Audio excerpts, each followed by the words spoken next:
조용히 물러난 한 나라의 선택이 지금 전 세계를 흔들고 있습니다. 왕립연구소 분석가의 말은 충격적이었습니다. 우리는 한국을 완전히 잘못 보고 있습니다. 8조 원짜리 인도네시아 고속철 사업. 한국이 빠지자 세계는 비웃었습니다. 겁먹고 도망쳤다고 말이죠. 그러나 지금 웃음은 사라졌습니다.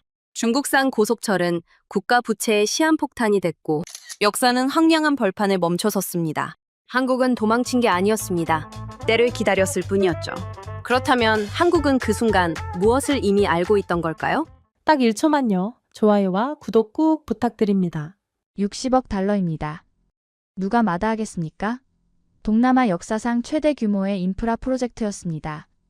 자카르타에서 반둥까지 고속철 하나로 4시간 반을 40분으로 단축시킨다는 계획이었지요. 전 세계가 달려들었습니다. 중국은 총 사업비의 75%를 차관으로 제공하겠다는 파격 조건을 내걸었고, 일본은 62억 달러의 신칸센의 반세기 안전 기록을 담보로 제시했습니다. 프랑스가 뛰어들었고 독일이 그 뒤를 따랐습니다. 저마다 이 황금 노선의 주인이 되려 했지요. 그런데 이상했습니다. 각국 명패가 줄지어 놓인 입찰장에서 딱 한 곳만이 비어 있었습니다. 한국이었습니다. 대표단도 보이지 않았고 제안서도 제출되지 않았습니다. 아예 입찰 자체의 모습을 드러내지 않은 겁니다. 저는 속으로 코웃음을 쳤습니다. 도대체 무슨 생각인가? 이런 기회를 왜 스스로 버리는가?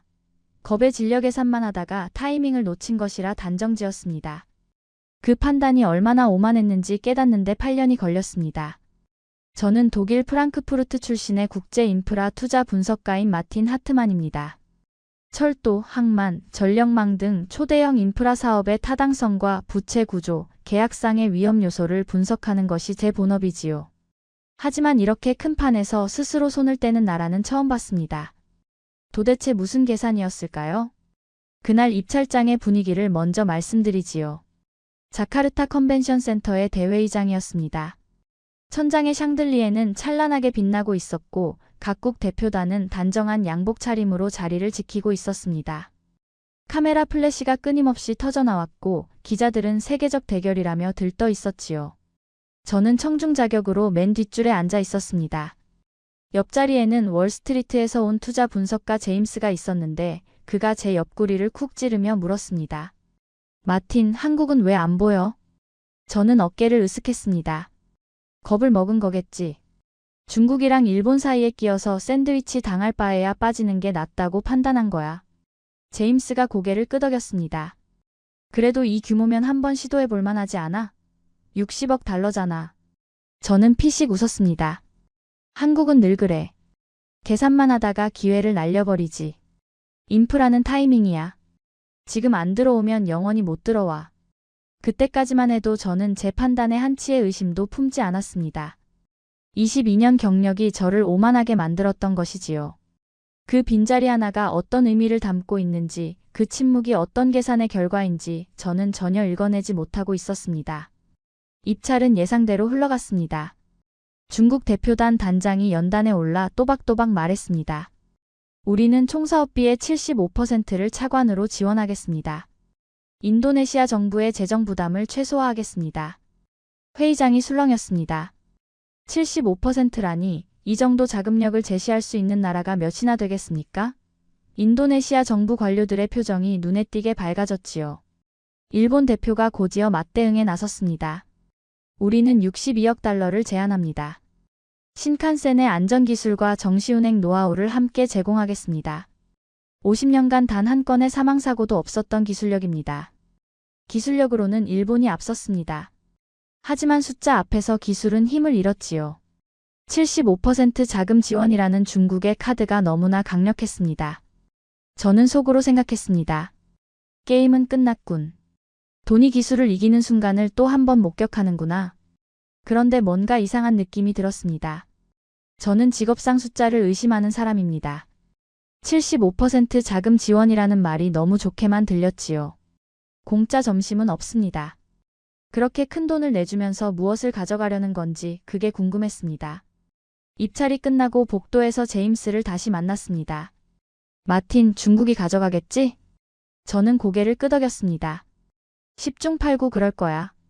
75%를 이길 수 있는 조건은 없어. 근데 좀 이상하지 않아? 저 돈을 왜 대주는 거야? 1대1로지. 중국은 동남아에 발판을 깔고 싶은 거야. 철도는 그냥 시작일 뿐이고. 제임스가 눈썹을 치켜 올렸습니다. 그럼 인도네시아는 좋은 거 아니야? 돈도 받고 철도도 깔고. 그때 저는 그렇게 생각했습니다. 인도네시아가 좋은 거래를 한 거라고요. 얼마나 순진했는지 모릅니다. 며칠 뒤 결과가 발표됐습니다. 예상대로 중국이 60억 달러 규모의 수주를 따냈지요. 양국 관료들이 악수를 나눴고 플래시 세례가 쏟아졌습니다. 뉴스는 축하 일색이었습니다. 저는 호텔방에서 노트북을 열고 메모를 정리했습니다. 그날 밤 제가 쓴 메모가 아직도 남아 있습니다. 한국 이번 판에서 패배. 도망친 국가에게 기회는 없다. 그 메모를 쓰면서 저는 한국을 완전히 지워버렸습니다. 관심 목록에서 삭제했지요. 그리고 저는 더 이상 한국에 대해 생각하지 않았습니다. 문제는 그 다음부터 시작됐습니다. 공사가 시작되고 얼마 지나지 않아 이상한 소식들이 들려오기 시작했습니다. 설계 변경이 통보됐다는 겁니다. 제가 아는 인도네시아 정부 관계자에게 연락을 취했습니다. 무슨 일이야? 설계가 바뀌었다던데? 그가 한숨을 쉬며 말했습니다.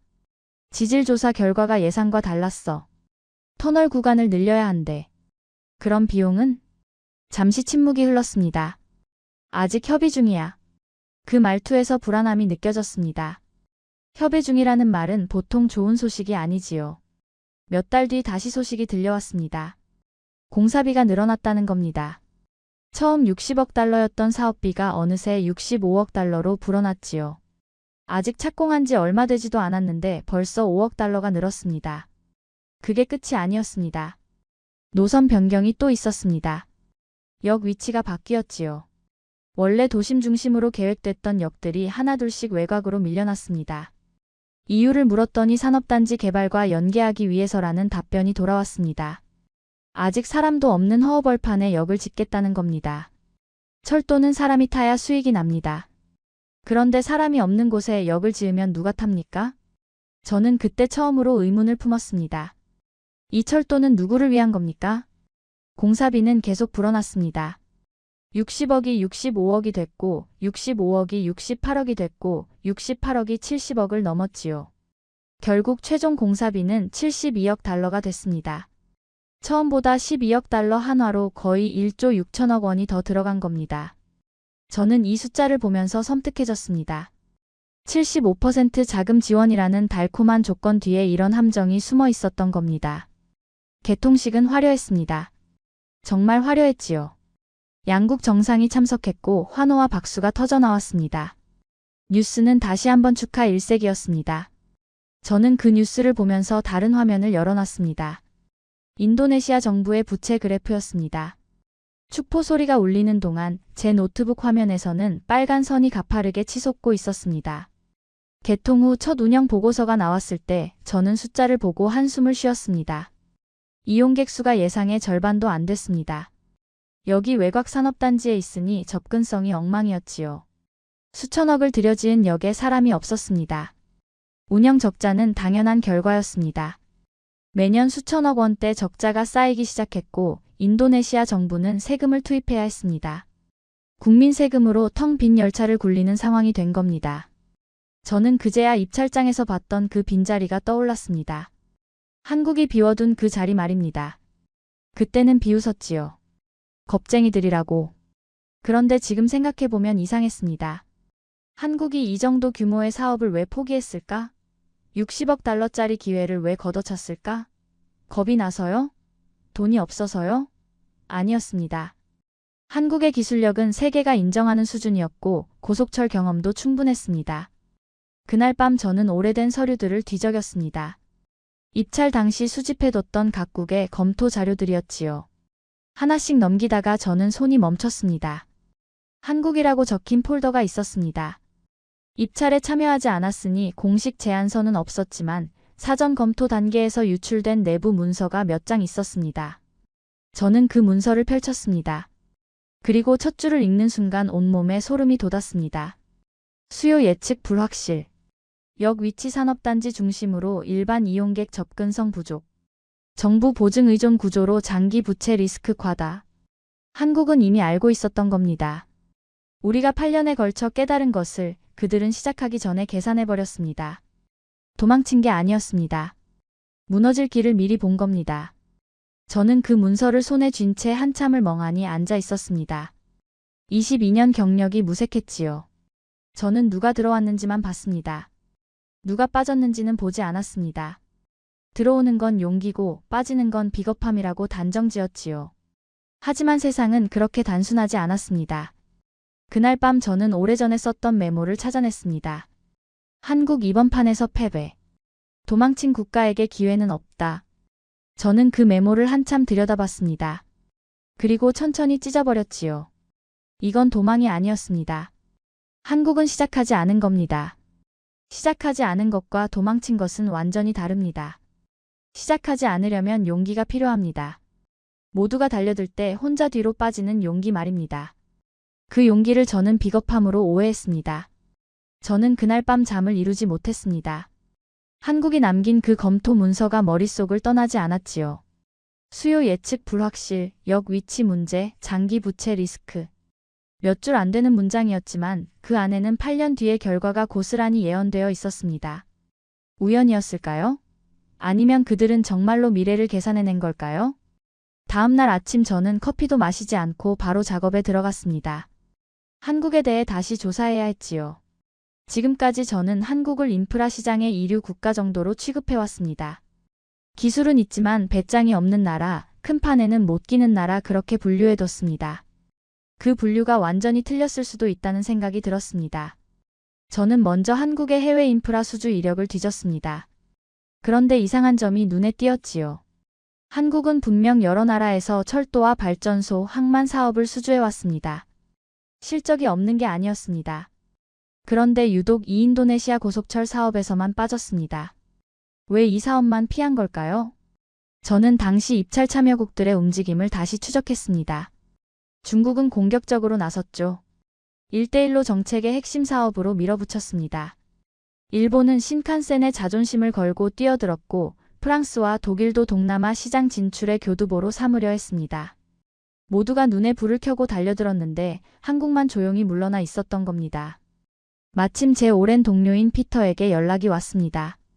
피터는 아시아 인프라 시장 전문가로 서울에서 몇 년간 일한 경험이 있었지요. 피터, 한국이 인도네시아 고속철에 왜 안 들어갔는지 알아? 피터가 잠시 생각하더니 대답했습니다. 마틴, 그거 한국 내부에서 꽤 논쟁이 있었던 걸로 알아. 처음에는 참여하려고 했거든. 뭐라고? 처음에는 참여하려고 했다고? 응. 사전 타당성 조사까지 했었어. 그런데 결과가 안 좋게 나왔나 봐. 그래서 철수한 거지. 저는 귀가 번쩍 뜨였습니다. 한국이 처음부터 관심이 없었던 게 아니라 검토를 해보고 나서 빠졌다는 얘기였습니다. 그 차이는 엄청난 거죠. 겁을 먹고 도망친 것과 분석을 하고 철수한 것은 완전히 다른 문제니까요. 그 타당성 조사 자료 구할 수 있을까? 피터가 웃으며 말했습니다. 마틴, 그건 내부 문서야. 쉽지 않을걸. 어떻게든 좀 알아봐줘. 이거 중요해. 피터는 제 목소리에서 절박함을 느꼈는지 알겠다고 했습니다. 며칠 뒤 피터에게서 이메일이 왔지요. 첨부 파일이 하나 달려 있었습니다. 제목은 인도네시아 고속철 사업 검토 보고서 요약본이었습니다. 저는 떨리는 손으로 파일을 열었습니다. 그리고 첫 페이지부터 충격을 받았지요. 한국의 검토 보고서는 제가 예상했던 것보다 훨씬 치밀했습니다. 단순히 수익성만 따진 게 아니었습니다. 그들은 이 사업의 모든 리스크를 항목별로 분류해 놨습니다. 수요 리스크, 건설 리스크, 운영 리스크, 정치 리스크, 환율 리스크 각 항목마다 상세한 분석이 붙어 있었지요. 수요 리스크 부분을 보니 이런 내용이 있었습니다. 현재 제시된 역 위치는 대부분 도심 외곽 산업단지 중심으로 계획됨. 일반 승객의 접근성이 현저히 떨어지며 초기 수요 예측치의 현실성에 의문이 있음. 낙관적 시나리오 기준으로도 손익분기점 도달해 최소 10년 이상 소요될 것으로 추정.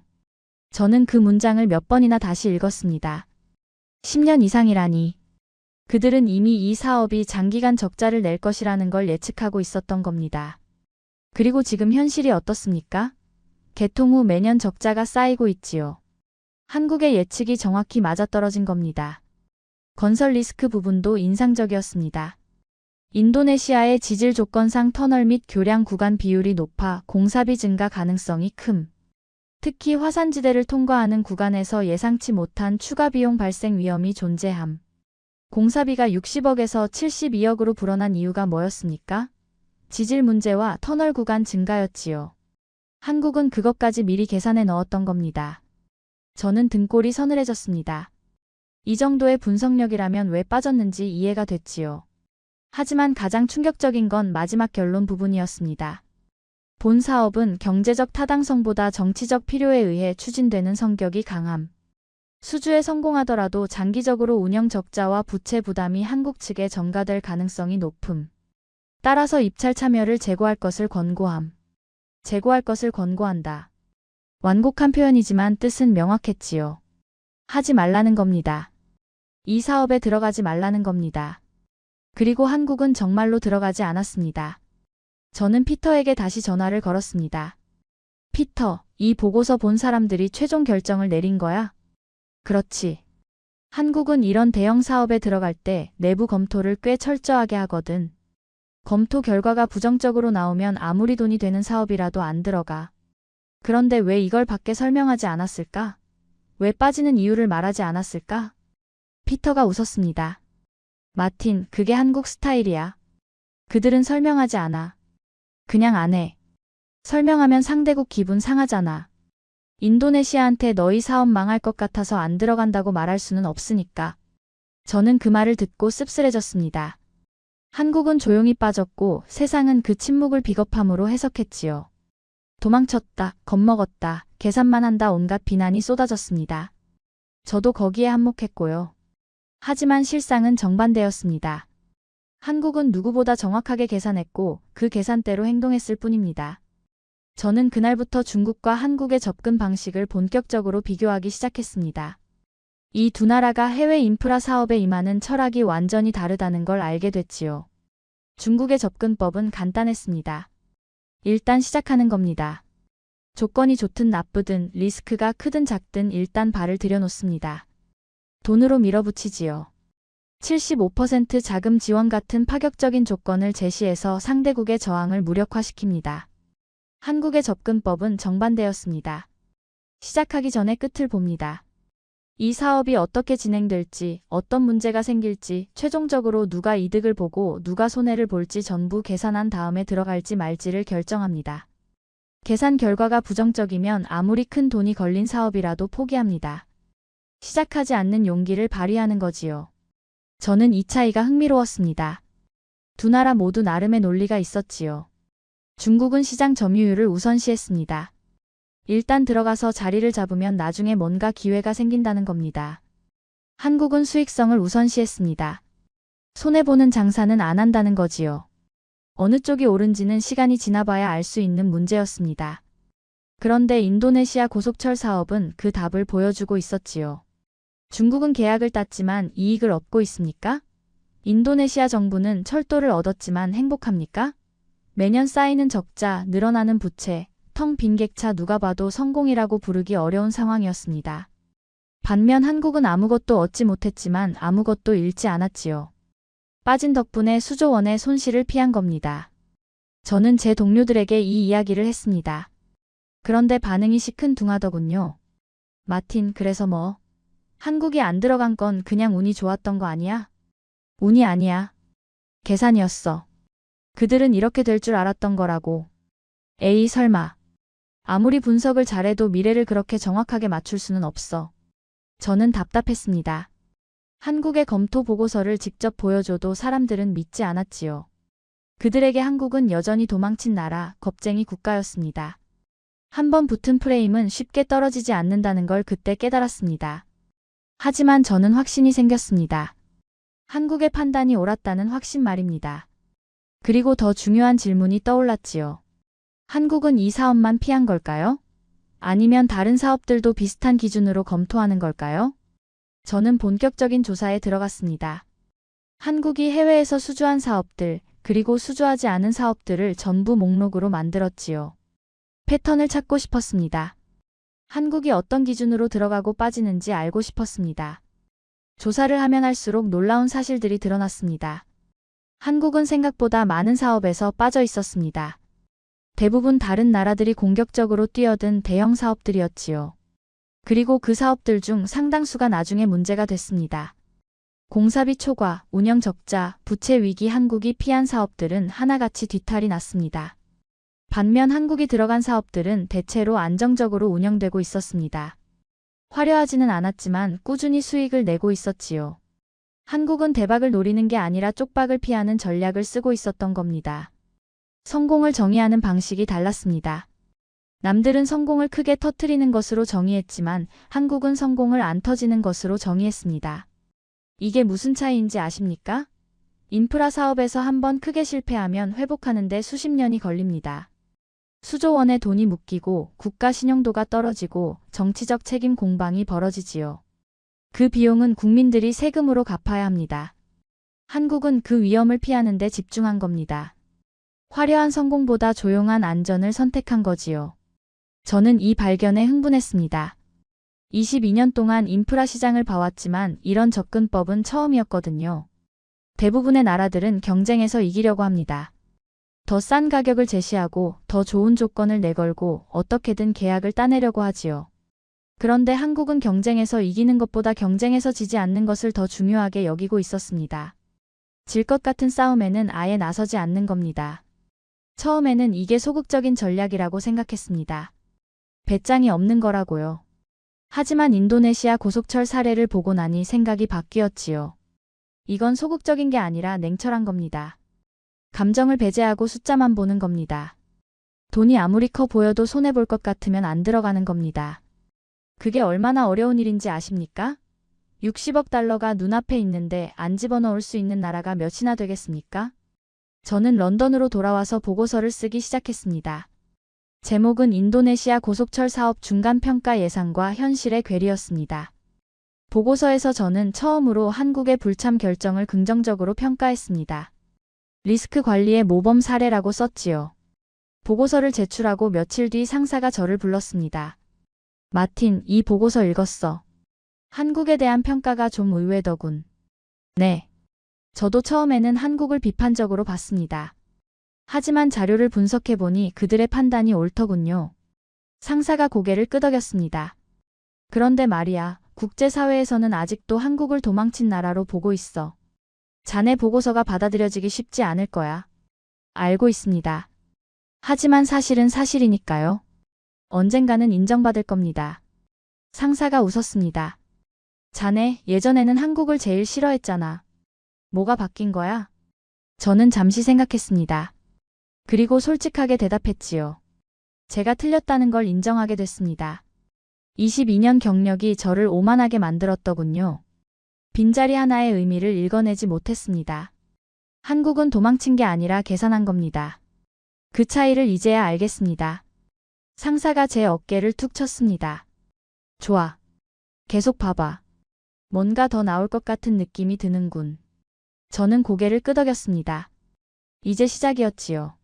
한국이 왜 빠졌는지는 알아냈습니다. 하지만 더 큰 질문이 남아 있었습니다. 중국은 왜 들어갔을까요? 그들은 이런 결과를 예상하지 못했을까요? 아니면 알면서도 들어간 걸까요? 그 답을 찾아야 했습니다. 그로부터 몇 달이 지났습니다. 저는 런던 사무실에서 일상적인 업무를 처리하고 있었지요. 인도네시아 고속철 건은 일단 보고서로 정리해뒀고 다른 프로젝트들에 집중하고 있었습니다. 그런데 어느 날 아침 이메일 하나가 제 관심을 끌었습니다. 국제금융기관에서 보낸 내부 회람 자료였지요. 제목을 보는 순간 커피잔을 내려놓았습니다. 인도네시아 자카르타 마이너스 반둥 고속철 사업 국가 재정 리스크로 재분류. 재분류라고요? 성장 인프라에서 국가 재정 리스크로 등급이 바뀌었다는 얘기였습니다. 저는 서둘러 전문을 열었지요. 예상했던 것보다 상황이 심각했습니다. 보고서에 따르면 인도네시아 고속철의 누적 운영 적자가 천문학적인 수준에 도달했습니다. 이를 메우기 위해 정부 보조금이 계속 투입되고 있었고 이 적자가 국가 부채에 직접적인 영향을 미치고 있었지요. 국제 신용평가 기관들이 인도네시아의 재정 건전성에 의문을 제기하기 시작한 겁니다.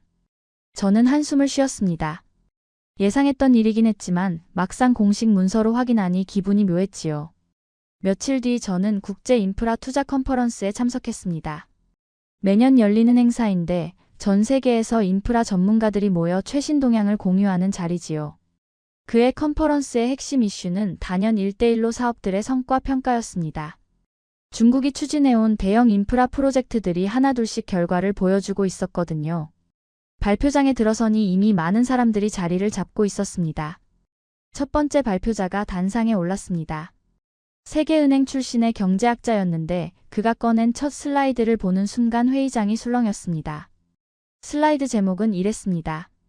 1대1로 인프라 사업 중간평가 기대와 현실의 괴리. 발표자가 마이크를 잡고 말했습니다. 여러분, 지난 10여 년간 중국은 전 세계에서 수백 개 인프라 사업을 추진해왔습니다. 규모로는 인류 역사상 가장 큰 인프라 투자 프로그램이라고 할 수 있지요. 하지만 오늘 저는 불편한 진실을 말씀드리려고 합니다.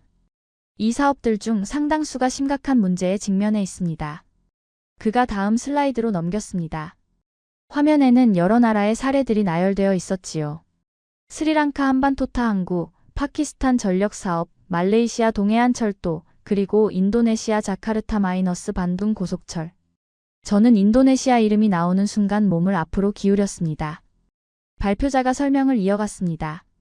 이 사업들의 공통점이 뭔지 아십니까? 시작할 때는 모두 환호를 받았습니다. 파격적인 자금 지원, 빠른 착공, 화려한 개통식. 하지만 운영이 시작되면서 문제가 터지기 시작했지요. 이용객 부족, 운영 적자, 부채 누적. 일부 국가에서는 이 인프라들이 국가 재정을 위협하는 수준까지 갔습니다. 회의장에서 웅성거리는 소리가 들렸습니다.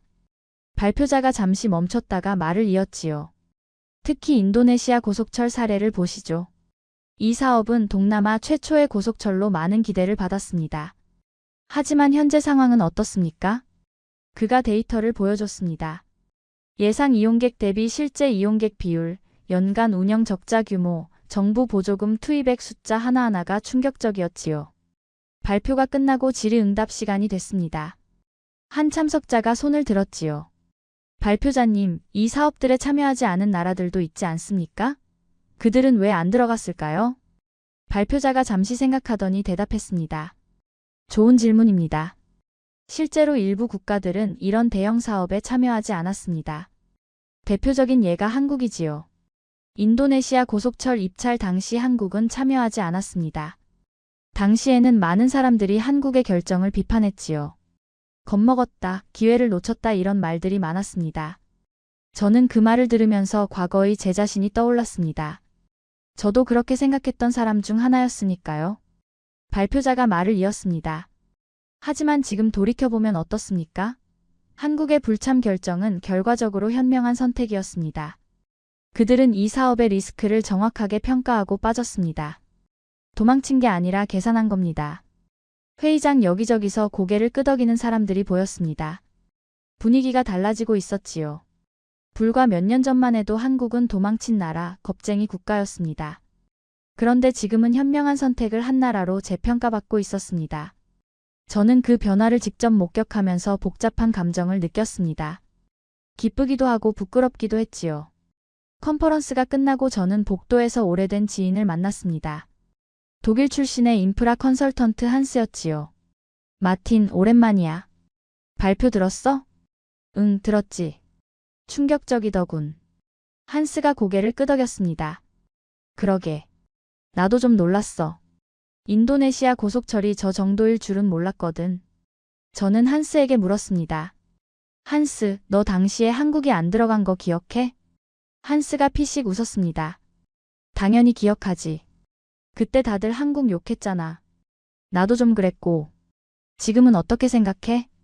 한스가 잠시 생각하더니 대답했습니다.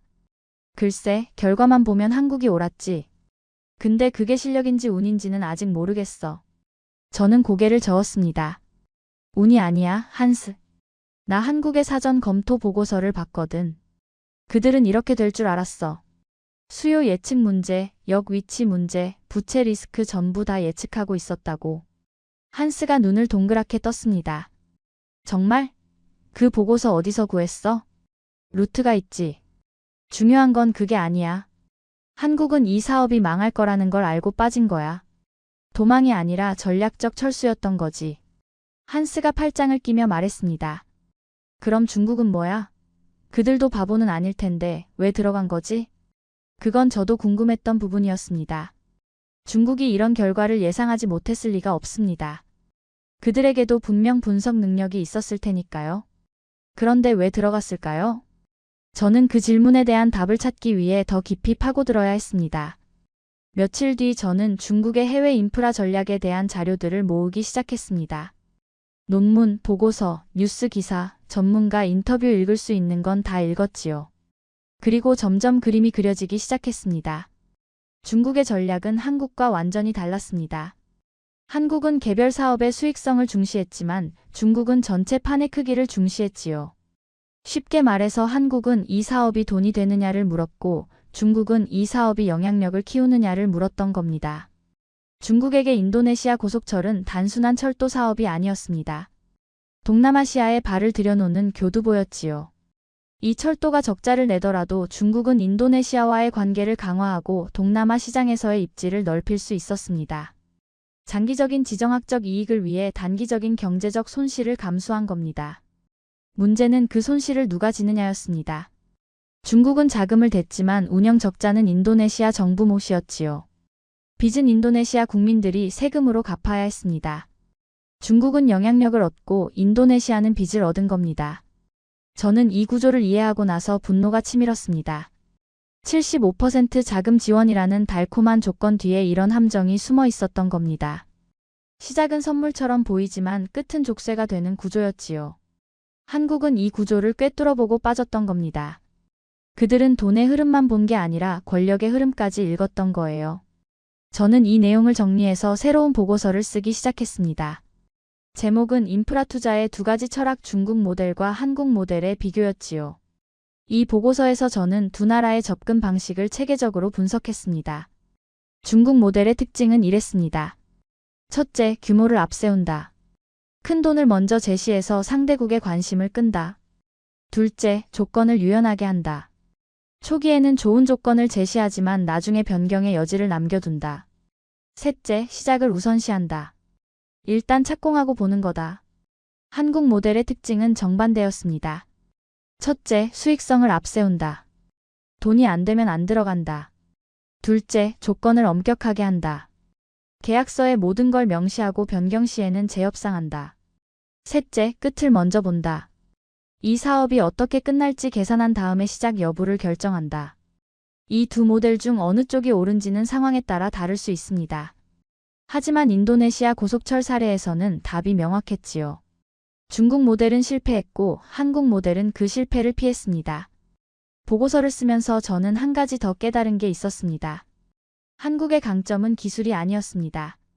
물론 한국의 기술력도 세계적인 수준이었지만 그보다 더 중요한 건 판단력이었지요. 언제 들어가고 언제 빠질지를 아는 능력. 그게 한국의 진짜 경쟁력이었습니다. 저는 이걸 전략적 절제라고 이름 붙였습니다. 할 수 있는데 안 하는 능력이지요. 대부분의 나라들은 기회가 오면 일단 잡으려고 합니다. 나중에 후회하더라도 일단 들어가는 거죠. 하지만 한국은 달랐습니다. 기회가 와도 그게 진짜 기회인지 함정인지를 먼저 분석했습니다.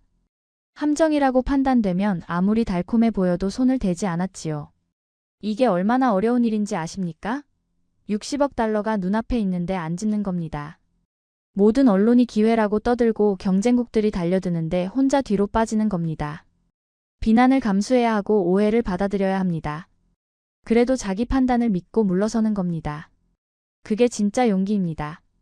보고서를 완성하고 나서 저는 상사에게 제출했습니다. 상사가 읽더니 고개를 끄덕였지요. 마틴, 이거 좋은데? 관점이 신선해. 감사합니다.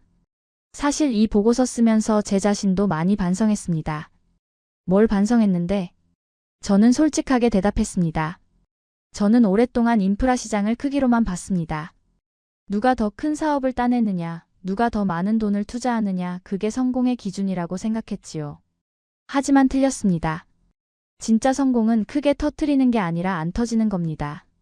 한국은 그걸 알고 있었고 저는 몰랐습니다. 상사가 웃었습니다. 자네도 나이가 드니까 철이 드는군. 22년이나 걸렸습니다. 부끄럽지요. 상사가 제 보고서를 내려놓으며 말했습니다. 이 보고서 다음 주 이사회에서 발표해봐. 반응이 궁금하군. 저는 고개를 끄덕였습니다. 드디어 제 생각을 공식적으로 발표할 기회가 온 겁니다. 그런데 보고서를 쓰던 중 우연히 다른 사례를 발견했습니다. UAE 바라카 원자력 발전소였지요. 한국이 수주한 프로젝트였습니다. 저는 호기심이 생겼습니다. 한국은 인도네시아에서는 빠졌는데 UAE에서는 들어갔단 말입니다. 뭐가 달랐던 걸까요? 자료를 찾아보니 놀라운 사실들이 드러났습니다. 바라카 원전 입찰 당시 한국은 미국, 프랑스, 일본과 경쟁했습니다. 기술력으로는 모두가 충분했지요. 가격도 비슷했습니다. 그런데 한국이 제시한 조건이 달랐습니다. 다른 나라들은 원전을 지어주고 끝이었습니다. 하지만 한국은 운영까지 책임지겠다고 했습니다. 그것도 60년 동안. 60년입니다. 한 세대가 아니라 두 세대 이상을 함께하겠다는 약속이었지요. 그리고 한국은 그 약속을 지키고 있었습니다. 지금 바라카 원전은 UAE 전체 전력의 25%를 담당하고 있습니다. 사고 한 번 없이 안정적으로 돌아가고 있지요. 저는 이 사례를 보면서 깨달았습니다. 한국은 들어갈 때와 빠질 때의 기준이 명확했던 겁니다. 인도네시아 고속철은 책임질 수 없는 구조였고 바라카 원전은 책임질 수 있는 구조였습니다. 그게 차이였던 거지요. 저는 바라카 원전에 대해 더 깊이 조사하기 시작했습니다. 그리고 한국의 접근법이 중국과 얼마나 다른지 더욱 명확하게 이해하게 됐지요. 첫째, 한국은 차관을 거의 제공하지 않았습니다. 중국식으로 하면 75% 자금 지원 같은 조건을 내걸었겠죠. 하지만 한국은 그러지 않았습니다. 대신 UAE가 자체 재원으로 투자하게 했고 한국은 기술과 운영 노하우를 제공했습니다. 이게 무슨 차이를 만드는지 아십니까? 차관이 없으면 빚이 없습니다. 빚이 없으면 종속이 없지요. UAE는 원전을 갖게 됐지만 누구에게도 빚지지 않았습니다. 둘째, 한국은 총비용을 통제했습니다.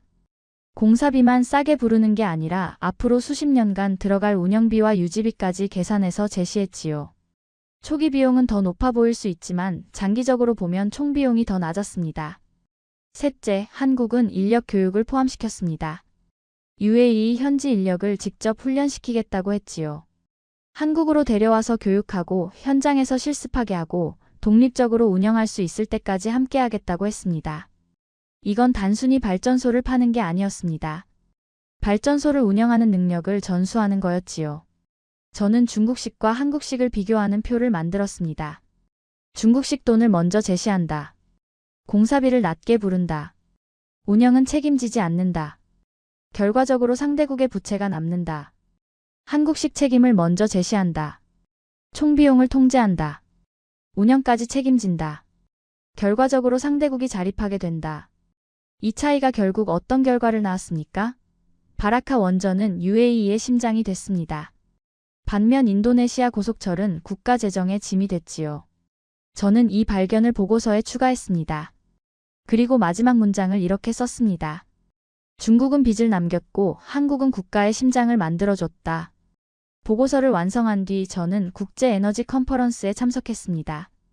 거기서 UAE 에너지부 관계자를 만날 기회가 있었지요. 저녁 리셉션에서 그에게 다가가 말을 걸었습니다. 안녕하십니까? 저는 마틴 하트만이라고 합니다. 바라카 원전에 대해 여쭤봐도 될까요? 그가 흥미로운 표정으로 저를 바라봤습니다. 물론이죠. 무엇이 궁금하십니까? 왜 한국을 선택하셨습니까? 미국이나 프랑스 대신에요? 그가 잠시 생각하더니 대답했습니다. 여러 가지 이유가 있었지만 가장 결정적인 건 신뢰였습니다. 한국은 우리에게 약속했어요. 짓고 나서 떠나지 않겠다고. 문제가 생기면 함께 해결하겠다고. 다른 나라들은 그런 약속을 하지 않았습니다. 프랑스가 더 싼 가격을 제시했다고 들었는데요. 그가 고개를 끄덕였습니다. 맞습니다. 초기 비용만 보면 프랑스가 더 낮았지요. 하지만 우리는 초기 비용만 보지 않았습니다. 원전은 60년, 70년을 운영해야 합니다. 그 긴 시간 동안 누가 옆에 있어줄 것인가? 그게 더 중요한 질문이었어요. 한국은 그 질문에 답을 줬습니다. 지금 바라카 원전 운영에 만족하십니까? 그가 미소를 지었습니다. 우리나라 전력의 4분의 1을 담당하고 있습니다. 사고 한 번 없이 안정적으로 돌아가고 있지요. 한국 기술자들이 아직도 현장에서 우리 인력과 함께 일하고 있어요. 처음 약속한 대로요. 만족하냐고요? 이건 우리나라 에너지 역사상 최고의 결정이었습니다. 그가 잠시 멈추더니 덧붙였습니다. 하트만 씨, 중동에서는 한국에 대해 이런 말이 돕니다. 한국은 공사를 수출하지 않는다. 운영 가능한 시스템을 남긴다. 바라카 원전을 보면 그 말이 무슨 뜻인지 알 수 있지요. 저는 그날 밤 호텔 방에서 오래도록 생각에 잠겼습니다. 한국의 전략이 이제 완전히 이해됐습니다. 그들은 아무 사업에나 뛰어들지 않습니다. 철저하게 분석하고 책임질 수 있는 사업만 선택합니다. 대신 한번 들어가면 끝까지 갑니다. 짓고 나서 도망가지 않습니다. 문제가 생기면 함께 해결합니다. 상대국이 스스로 운영할 수 있을 때까지 곁에 있어줍니다. 이게 한국식 인프라 철학의 핵심이었습니다. 들어갈 때는 신중하게, 들어간 뒤에는 책임지게. 인도네시아에서 빠진 것과 UAE에서 성공한 것은 같은 원칙의 양면이었던 겁니다. 저는 노트북을 열고 메모를 정리했습니다. 중국과 한국의 차이를 한 문장으로 요약하고 싶었지요. 한참을 고민하다가 이렇게 썼습니다. 중국은 인도네시아에 철도를 팔았고 한국은 UAE에 심장을 남겼다. 이 문장이 모든 걸 설명해 주는 것 같았습니다. 중국은 물건을 팔았습니다. 철도라는 물건, 항만이라는 물건, 발전소라는 물건. 하지만 한국은 물건을 판 게 아니었습니다. 시스템을 남긴 겁니다. 물건은 시간이 지나면 낡습니다. 철도도 녹슬고 발전소도 노후화되지요. 하지만 시스템은 남습니다. 한 번 배운 운영 방식, 한 번 익힌 관리 노하우, 한 번 세운 안전 원칙 이런 것들은 설비가 바뀌어도 사라지지 않습니다. 한국은 그걸 알고 있었던 겁니다. 다음 날 저는 사무실로 돌아와서 새로운 보고서를 쓰기 시작했습니다. 제목은 인프라 수출의 두 가지 길 물건을 파는 나라와 시스템을 남기는 나라였지요. 보고서를 쓰면서 저는 한국이라는 나라에 대한 존경심이 깊어지는 걸 느꼈습니다. 그들은 화려하지 않았습니다. 75% 자금 지원 같은 파격적인 조건을 내걸지도 않았고 언론에 대서특필될 만한 행사를 벌이지도 않았지요. 그냥 조용히 계산하고 조용히 결정하고 조용히 책임졌습니다. 그게 진짜 실력이었습니다. 저는 더 많은 사례를 찾기 시작했습니다. 한국이 세상 곳곳에 남긴 흔적을 확인하고 싶었지요. 필리핀이 눈에 들어왔습니다. 한국이 홍수 방제 시스템을 구축한 곳이었습니다. 규모는 작았지만 결과가 인상적이었습니다. 홍수 피해가 40% 이상 줄었다고 되어 있었지요. 저는 마닐라로 향했습니다. 필리핀 공공사업부 관계자를 만났지요. 그의 이름은 호세 산토스 수자원관리국 부국장이었습니다. 한국 홍수방제 사업에 관심이 있으시다고요? 네. 자료를 보니 결과가 인상적이더군요. 직접 이야기를 듣고 싶었습니다. 호세가 커피를 한 모금 마시더니 말했습니다. 그 사업 얘기를 하려면 먼저 우리가 얼마나 고통받았는지부터 설명해야 할 것 같습니다. 필리핀은 매년 태풍이 옵니다. 태풍이 오면 홍수가 납니다. 홍수가 나면 사람이 죽습니다. 이게 수십 년간 반복됐어요. 해결책을 찾지 못했습니까? 호세가 씁쓸하게 웃었습니다. 찾으려고 했죠. 여러 나라에서 제안이 들어왔습니다. 대부분 같은 해결책을 제시했어요. 댐이었습니다. 큰 댐을 지으면 홍수를 막을 수 있다고 했지요. 댐을 지었습니까? 지었죠. 중국 자금으로 대형 댐 사업을 진행했습니다. 좋은 조건이라고 생각했습니다. 결과는 어땠습니까? 호세가 한숨을 쉬었습니다. 실패했습니다. 댐은 지어졌는데 홍수는 계속됐어요. 필리핀의 홍수는 댐만으로 막을 수 있는 게 아니었거든요. 우리 지형은 복잡합니다. 댐 하나로 이 모든 걸 해결할 수는 없었습니다. 그래서 한국이 들어온 겁니까? 호세의 표정이 달라졌습니다. 네. 한국 팀이 왔을 때 우리는 솔직히 기대를 안 했습니다. 또 댐 얘기를 하겠거니 생각했죠. 그런데 그들이 처음 한 말이 뭔지 아십니까? 댐은 안 짓겠다고 했습니다. 댐을 안 짓겠다고요? 그럼 뭘 하겠다고 했습니까? 호세가 설명했습니다. 한국팀은 우리한테 이렇게 말했습니다. 홍수는 하나의 문제가 아니라 여러 문제의 조합이다. 상류에서 내려오는 물, 도시의 배수 시스템, 하천의 흐름, 주민들의 대피체계 이걸 하나씩 따로 해결해야 한다. 그래서 뭘 했습니까? 첫째, 하천 정비를 했습니다. 둘째, 도시 배수 시스템을 개선했습니다. 셋째, 홍수경보 시스템을 설치했습니다. 넷째, 대피체계를 만들었습니다. 저는 감탄했습니다. 이건 완전히 다른 접근법이었습니다. 큰 구조물 하나로 해결하려는 게 아니라 작은 해결책 여러 개를 조합한 거였지요. 한국팀이 특별히 강조한 게 있었습니까? 호세가 대답했습니다. 있었습니다. 그들이 계속 한 말이 있어요. 우리는 여러분에게 콘크리트를 팔러 온 게 아닙니다. 살아남는 방법을 전수하러 왔습니다. 저는 그 말에 깊은 인상을 받았습니다. 결과는 어땠습니까? 호세가 자랑스러운 표정을 지었습니다. 홍수 피해가 40% 이상 줄었습니다. 하지만 제가 더 중요하게 생각하는 건 다른 겁니다. 중국이 지어준 댐은 유지비가 엄청났어요. 우리 예산으로 감당이 안 됐습니다. 하지만 한국이 만들어준 시스템은 달라요. 유지비가 낮고 우리 기술로 관리할 수 있습니다. 지속 가능하다는 거죠. 저는 그 말을 듣고 고개를 끄덕였습니다. 지속 가능성 이게 핵심이었습니다. 저는 직접 현장을 방문했습니다. 경보센터에서 필리핀 직원들이 자리에 앉아 모니터를 주시하고 있었지요. 한 직원에게 물었습니다. 이 시스템 운영하기 어렵습니까? 처음에는 어려웠어요. 한국 기술자들이 옆에서 도와줬죠. 하지만 지금은 우리가 다 합니다. 한국 사람들은 지금 어디 있습니까? 가끔 점검하러 옵니다. 하지만 평소에는 우리가 운영해요. 호세가 제 옆으로 다가왔습니다. 하트만 씨, 여기 보이시죠? 이게 한국이 남긴 거예요. 건물이나 기계가 아닙니다. 사람들이에요. 이 시스템을 운영할 수 있는 사람들. 한국은 사람을 남겼습니다. 저는 그 말이 오래도록 머릿속을 떠나지 않았습니다. 한국은 사람을 남겼다. 건물은 무너질 수 있고 기계는 고장날 수 있습니다.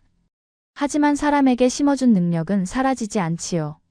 마닐라를 떠나며 저는 깨달았습니다. UAE에서는 원전을, 필리핀에서는 방제 시스템을 한국은 분야는 달라도 같은 방식으로 일하고 있었습니다. 책임지는 것, 자립하게 만드는 것, 사람을 남기는 것. 저는 베트남과 사우디아라비아의 사례도 조사했습니다.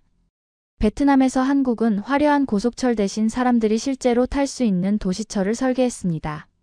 수요를 먼저 계산하고 역을 사람 사는 곳에 지었지요. 사우디에서 한국은 담수화 플랜트를 지으면서 유지비를 낮추고 부품을 현지화하고 인력을 교육시켰습니다. 모든 사례에서 한국의 접근법은 일관되어 있었습니다. 몇 달 뒤 저는 국제금융기관 회의에 참석했습니다. 주요 의제가 개발도상국 인프라 투자 기준 재검토였지요. 발표자가 말했습니다.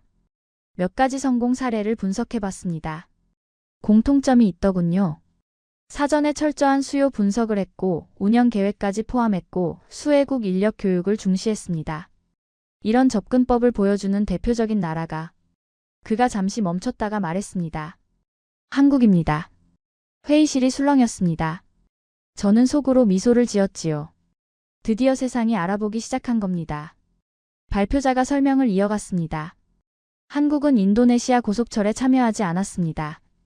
당시에는 많은 사람들이 그 결정을 비판했죠. 하지만 지금 돌이켜보면 어떻습니까? 한국은 들어갈 사업과 빠질 사업을 정확하게 구분했습니다. 이건 리스크 관리의 모범 사례라고 할 수 있습니다.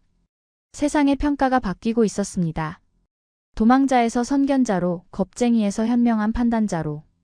저는 최종 보고서를 작성했습니다. 제목은 도망자에서 기준으로 한국 인프라 모델의 재평가였습니다. 보고서 마지막에 저는 이렇게 썼습니다. 한국은 들어가지 않음으로써 이겼고 들어간 곳에서는 책임짐으로써 이겼다. 이중의 승리다. 피할 때는 정확하게 피했고 들어갈 때는 끝까지 갔다. 이것이 한국 인프라 철학의 본질이다. 그로부터 몇 달 뒤 뜻밖의 이메일이 도착했습니다. 인도네시아 정부 관계자였습니다. 제목은 한국 인프라 모델에 관한 자문 요청이었지요. 2주 뒤 저는 자카르타에 있었습니다.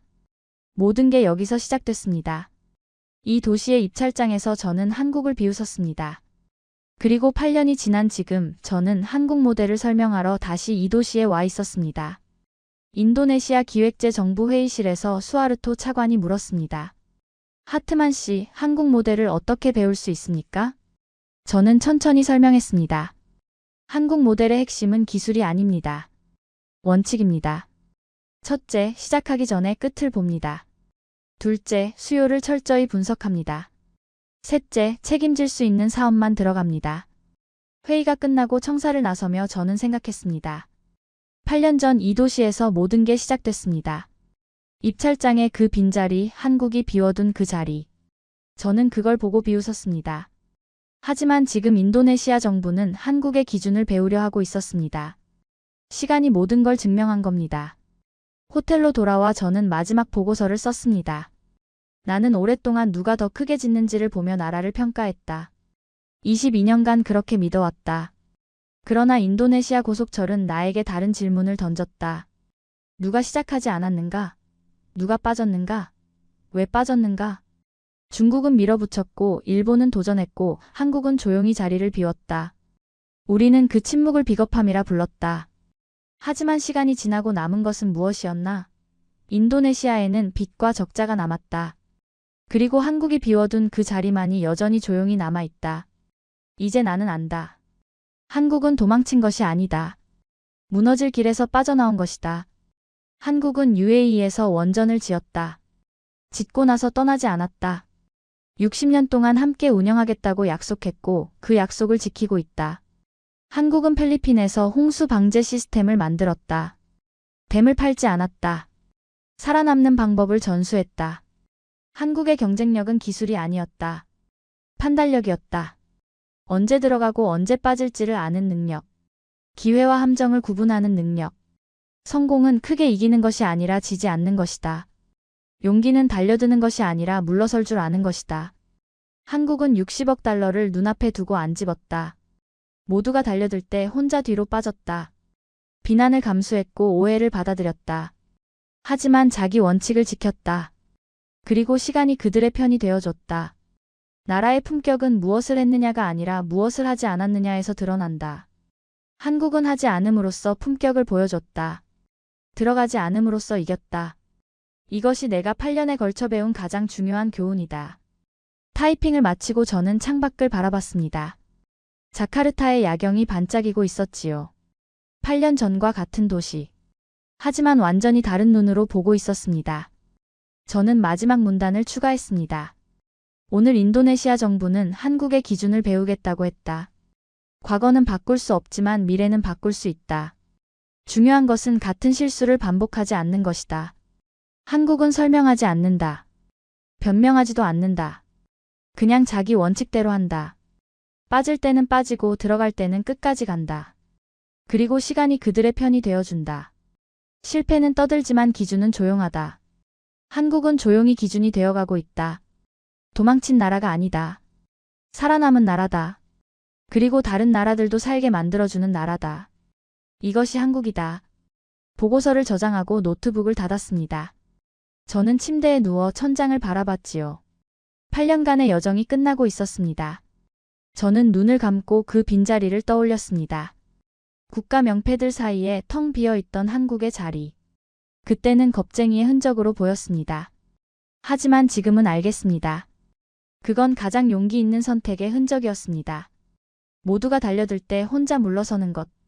60억 달러를 눈앞에 두고 안 짚는 것. 비난을 감수하면서도 자기 판단을 지키는 것.